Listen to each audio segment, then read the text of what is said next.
What's up guys? Welcome to IETB, iOS News and Update. So ngayon guys ay inilabas ni Apple itong iOS 17.4.1. So ito guys yung build number ng iOS 17.4.1. So meron tayong 21E236. So ito guys, itong update na to, since 0.1 yan, wala siyang bagong feature na dinagdag dito sa iOS version na to. So, ang meron lang dito ay yung bug fix and security updates.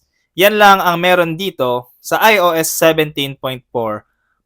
Kaya wala tayong maide-demo ngayon na panibagong feature. So, bukod sa iOS 17.4.1, ay meron pang ibang inilabas si Apple na ibang iOS. So, meron tayong iOS 17.4.1, merong iPadOS 17.4.1, and merong Vision OS 1.1.1, iOS 16.7.7, and iPad OS 16.7.7.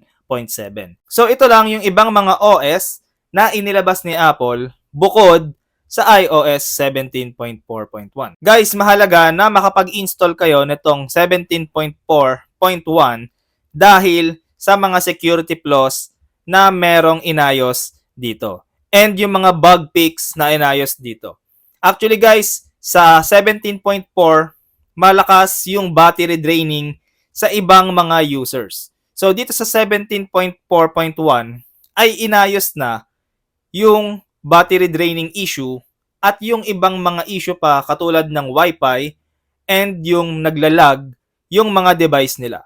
Yung iba nakaranas din sila ng nagpi-freeze yung app and merong keyboard delay. So sa akin guys, sa base sa experience ko, wala naman akong na-experience na keyboard delay. So dito guys, makikita nyo na mag-test tayo ng keyboard. So ito-test natin yung keyboard natin. Hello. Subscribe. Ayan. So makikita nyo guys na wala namang delay sa keyboard natin. So ayan, napindot natin yung drawing. Ayan. Pero makikita nyo guys na wala talagang delay dito sa iOS 17.4.1.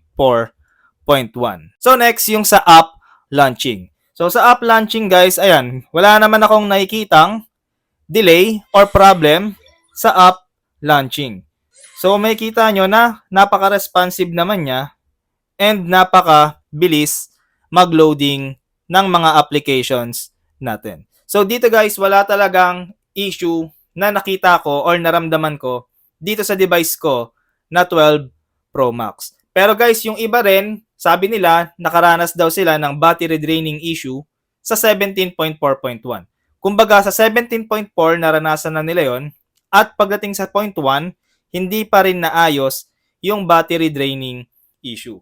So, magbabasa-basa tayo dito guys ng comment sa TikTok video ko. Mag-update na nga ako, ang bilis ko malobat, hindi naman ganito iPhone 15 ko like before. Ayan, ito yung iba. Ito yung mga ibang nagko-comment sa atin. So makikita nyo dito, meron ako nabasa dito kanina na mas naglag daw yung ano niya, device niya. Or mas mabilis malobat yung device niya. Nasaan na ba yun? Hanapin lang natin guys. Ayan, dito ko yung nabasa eh. Nakalimutan ko lang kung anong device yung kanya. Or kung hindi ko dito nabasa yon, baka sa YouTube ko yung nabasa or sa Facebook group natin. So, hahanapin ko na lang siya. Titignan ko kung makikita pa natin mamaya. So, punta tayo sa Facebook group natin. So, sa Facebook group, ito yung mga feedback dito sa 17.4.1. So, ito yung group natin guys. Kung gusto nyo sumali, pwede kayong sumali dyan sa iOS Pilipinas. Search nyo lang yan sa Facebook. So, dito magbabasa-basa tayo ng comments nila. Ito yung mga feedback ng mga nag-update sa 17.4.1. So dito, ito, iPhone 15 Pro Max, nag-update na sila. Ito, smooth ang update na to, no issue. Ito naman, sabi ni Brian Bry, no prob, smooth pa din.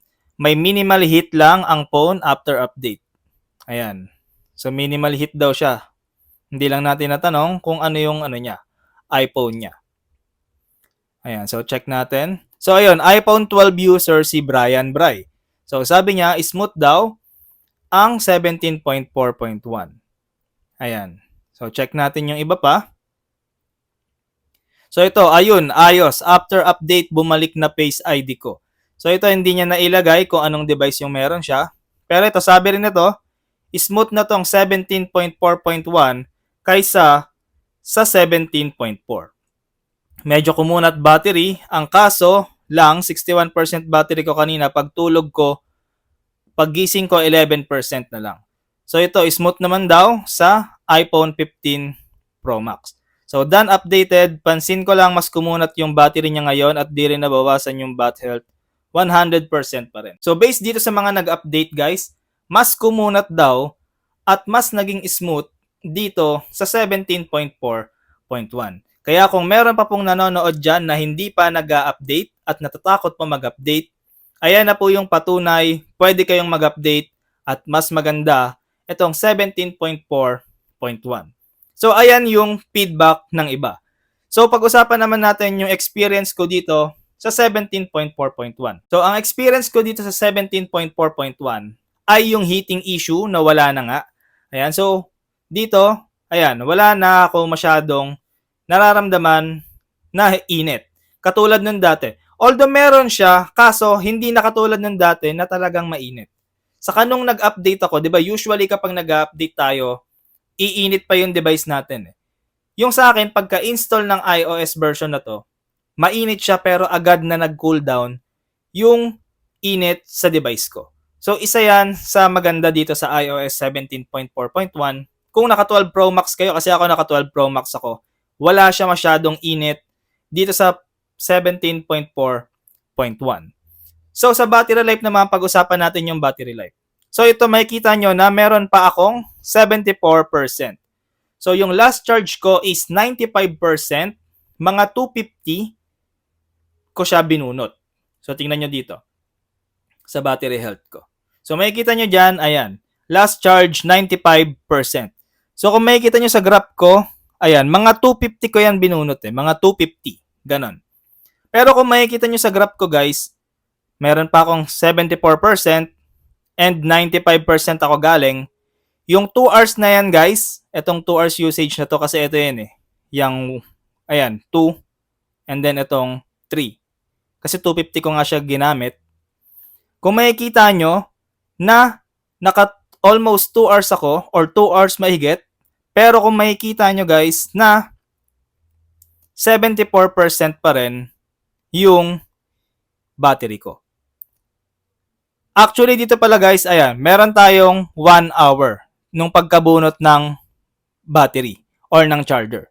Nung pagkabunot natin ng charger, meron pa tayong 1 hour usage and dito may natira pa. Ayan, kasi yung graph natin, makikita nyo may nakasaksak na charger dyan Pero may usage. Ayan. Kasi yung sa pagbabasa ng graph, mahalaga din yung usage and yung sa battery level.